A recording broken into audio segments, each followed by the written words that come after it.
Dear learners and listeners, Namaskar. Today we are going to continue our discussion on becoming aware of the world around us, part 2. In the last program, we talked about that how we sense the world around us. We talked about and we got to know that there are two main senses, which is vision and hearing, and how do they help us in sensing and becoming aware of the world around us. In today's program, we are going to talk about other senses that are other than vision and audition, as well as we will be discussing about mind, that is conscious, subconscious and unconscious part of our cells, and how does that help in sensing and experiencing the world in which we live in. Let us start our discussion with the cutaneous senses. The skin or cutaneous senses give us information about the surface of our body.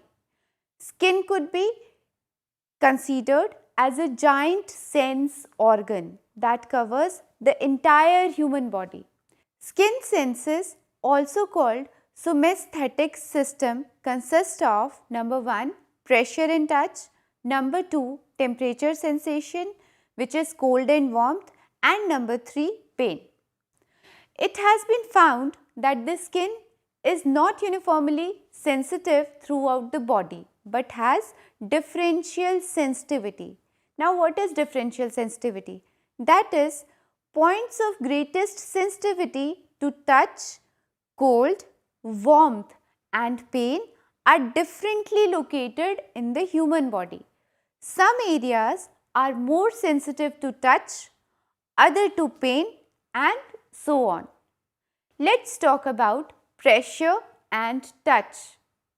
The amount of pressure which is required to produce the experience of pressure varies greatly for different parts of the body. The tip of the tongue, the tips of the fingers and the hands are the more sensitive areas of the body.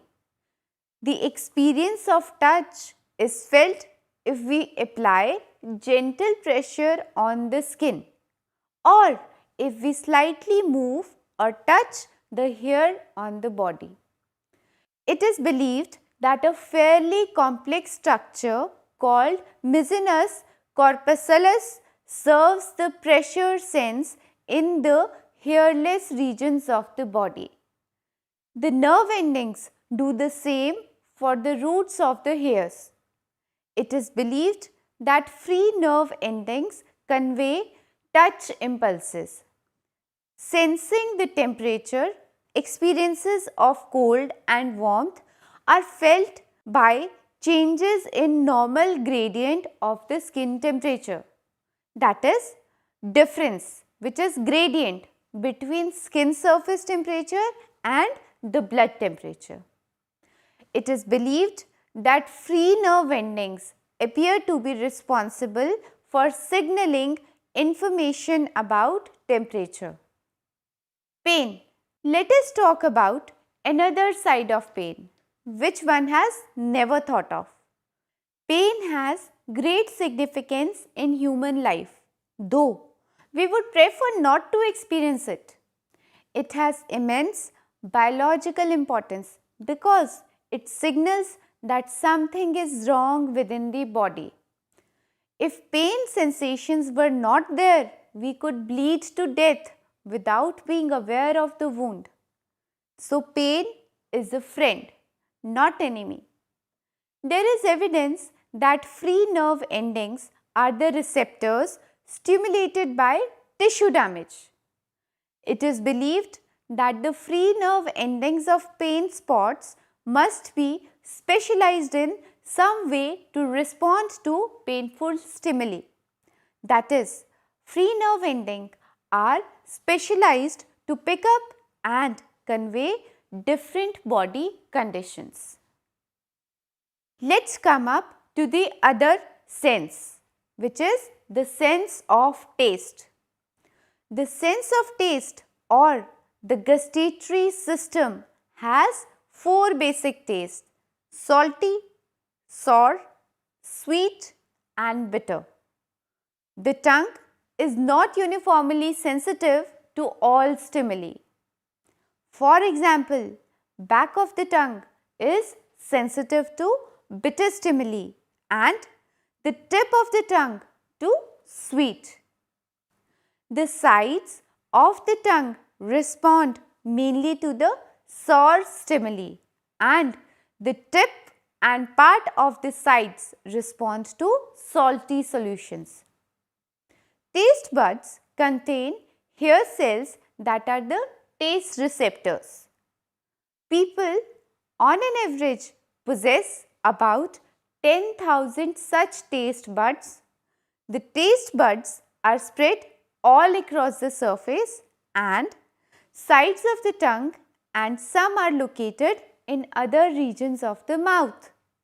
However, they are mostly found clumped together on the tongue and are called papillae. Most of the papillae have grooves, that is moats, around the sides, and when we eat or drink something, the liquid in the mouth fill up these grooves around the papillae and stimulate the hair cells chemically. The cells on their part send sensory message to the brain and results in the sensation of taste.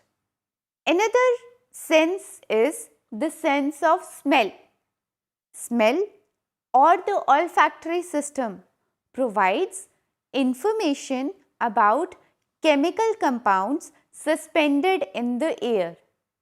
We have three main senses that respond to stimuli at a distance: smell, hearing and vision. Smell is the most primitive of these three. Though smell is a minor sense in human beings, it greatly adds to our enjoyment of food and appreciation of perfumes and deodorants. In contrast, smell is of vital importance to many animals like dogs. Dogs and other animals use this sense to locate food, prey, etc. Olfactory receptors are located high up in the nasal passage leading from the nostrils to the throat. These receptors lie in two small patches, one on the left and other on the right in the roofs of this passage. These receptors are embedded in a mucus coated membrane which is called olfactory epithelium. These receptors lie a little off the main root of the air. Chemicals that are suspended in the air pass through the nasal passages and stimulate the olfactory receptors which connect the olfactory nerve. Human beings can distinguish among about 10,000 different odors. Interestingly, females are somewhat more sensitive and accurate than males in odor recognition. Deep senses. One group of senses perform the function of informing the organism about its movement and its orientation in the space. The collection of two different senses, that is kinesthetic and vestibular systems, is called deep senses. Let's know about them. Number 1. The kinesthetic system. Skeletal movement of the body is sensed through kinesthesis, a collective term for all the information that we get from receptors in the muscles, tendons and joints. It provides us information about the movement of the body as well as information about bodily posture and orientation. Of course, vision helps us a lot in this respect. The second is the vestibular system. Another group of receptors located in the inner ear signal the rotation of the head. These are receptors in the semicircular canals which are located within the vestibular apparatus of the inner ear. The three canals in the ear contain viscous liquid that moves when the head is rotated. The motion of this liquid bends hair cells that are located at one end of each canal. When bent, these hair cells give rise to nerve impulses that provide information about the nature and extent of head movement or rotation. At the end of the semicircular canals are the vestibular sacs, which contain hair cells that are sensitive to the specific angle of the head. It provides information about the position of the head straight up and down or tilted. This system responds to gravity and keeps us informed about our body's location in space. So learners, this was all about the different sense organs which help us in sensing the world around us. Let us come up to the next objective of today's discussion, which is mind, brain and consciousness. You already know the role of the senses in providing information about the external and internal world that we have just discussed. However, receiving information from the external world and transmitting the same to the brain is just half the story. The chain of events start from stimulus reception through our senses and ends up in reports such as beautiful flower, a bitter taste or bright green. That is, how do we give meaning to what we have sensed. This sensory experience that we get from stimulus through our receptors is a process and a product. The end outcome is what we call perception, which we will be discussing in the upcoming programs. However, we are going to know about how our brain processes the information received from our senses into a conscious sensory experience. Usually, our conscious experience, which is perception, is a result of processing of information that we receive from different sense modalities. Example, vision, audition, touch, etc. That is, all these systems and other sense organs also helps us in the receiving and processing the information with the help of these very senses. So, what we experience is a product of contributions that is made by different sense organs or modalities that results in a conscious sensory experience or sensation. Let's know about consciousness. We become aware of the world around us through our consciousness. Consciousness is a state of awareness of external and internal events experienced by an individual.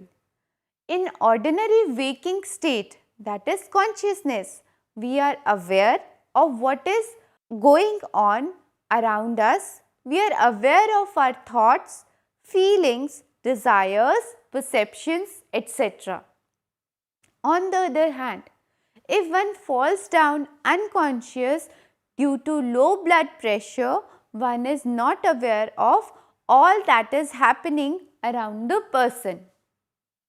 When this person gains consciousness, he or she does not know all that was being done to revive him or her. The state of consciousness, however, keeps on changing even during the waking state. We keep performing many actions at a particular time, some consciously, some automatically. For example, while driving a car, we keep talking to the person sitting by our side, and during this period when we are busy talking, we are not conscious or aware when we lifted our foot from the acceleration pedal, pressed upon the clutch, changed the gear and again started accelerating. That is, we were not aware of the process of how we were driving. In this example, the driver was paying attention to the conversation with the other person, which is a conscious act, while the driving part was automatic without our being conscious. Though we can perform one action at a time where allocation of attention is required, we can simultaneously carry on other tasks if it is highly learned, because it becomes automatic and no conscious control is required. Just as I discussed the case of driving and simultaneously talking to the other person who is sitting behind you. But think of a driver who is learning to drive. He will not be able to talk and drive because both the tasks require allocation of attention or conscious effort. What is the difference between computers and human beings, or what are the similarities between computers and human beings? It is interesting to compare computer and human being. Modern computers are impressive, but none can match the amazing abilities packed within the human brain. In some ways, computer may be considered to be superior to human beings. For example, the memory of a computer could be more than that of human being. Further, computer can process large number of variables simultaneously, that is also known as parallel processing. On the other hand, human being is basically capable of serial processing, that is one task at a time. For example, if you read a book which needs attention to grasp the material, you cannot listen to the music simultaneously unless the music does not require any attention. That is, multitasking in reading and listening to music is not possible.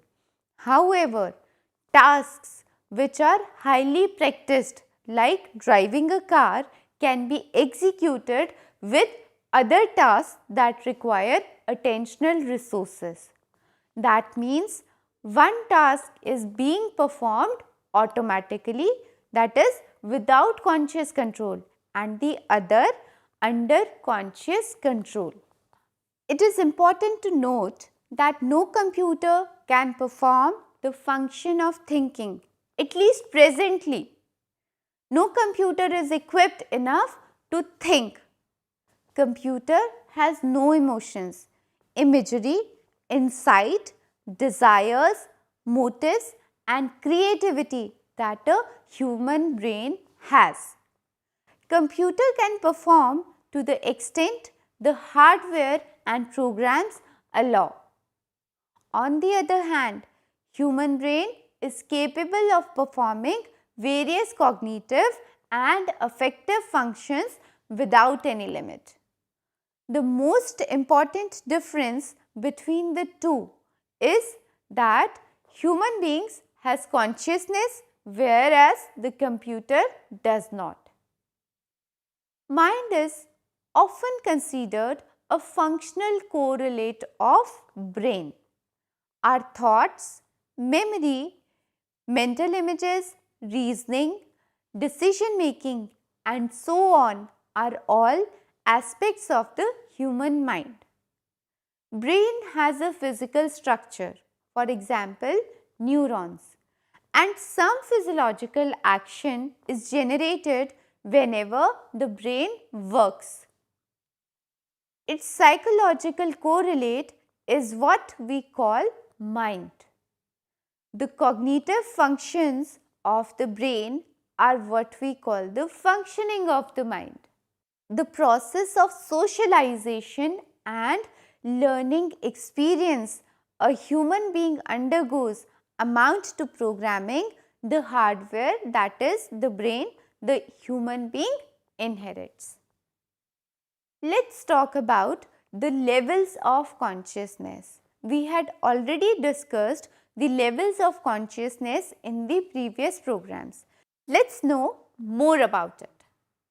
Sigmund Freud, the founder of psychoanalysis, believed that human mind has three distinct levels: the conscious, the preconscious and the unconscious. The conscious mind includes our current thoughts, whatever we are thinking or experiencing at a given movement. Beneath this conscious realm is the much larger preconscious. The preconscious contains memories that are not part of current thought but can be readily brought to mind, which is to conscious if need arises. Finally, there is unconscious. This part of the mind has been compared to iceberg, of which the major portion is concealed. The unconscious contains thoughts, desires and impulses of which we remain largely unaware. Human behavior reflects all the three levels of consciousness. However, many psychologists do not accept these three levels of consciousness. The first level, that is consciousness, is well accepted by all. The preconscious is what we called stored material or memory, and the material can be retrieved when required. However, the third level, that is unconscious, is very controversial, and most of the psychologists, especially the experimental or cognitive psychologists, do not accept this level at all. So learners, this was all about becoming aware of the world around us, in which we got to know that how the different sense organs helps us in experiencing the world around us, and how we can compare, or what is the comparison between the computers and human mind, as well as we also talked about the three levels of consciousness. This was all for becoming aware of the world around us. Now, let us sum up what we have learned in the following points. First, the sense organs are our windows to collect information from the external world. 10 different senses can be identified in human beings. These are vision, audition, tactile, warmth, cold, pain, smell, taste, kinesthetic and vestibular. The specific sense organ transforms the physical energy, that is information, into neural signals and transmits those to the brain. This message is decoded and processed in the brain, which leads to perception. The most developed and often used sense organ in human beings is vision. Light waves are the stimuli for eyes. The visual receptors, which is called rods and cones, are activated by the light waves. We also talked about the auditory sense. The auditory receptors in the ears respond to sound waves. The sound waves are produced by pressure changes in the atmosphere. The ear has three major divisions, which are the outer ear, middle ear and inner ear. The skin, which is a cutaneous sense, provides information about the surface of our body. We can sense taste, which is gustation, with the help of our tongue. The sense of smell, which is olfaction, is sensed by the nose. The kinesthetic and vestibular are the group of senses which inform the organism about its own movement and orientation, and the kinesthetic and vestibular are also known as deep senses. With this, I end up for today's program. Hope you have understood the concepts in it. Thank you.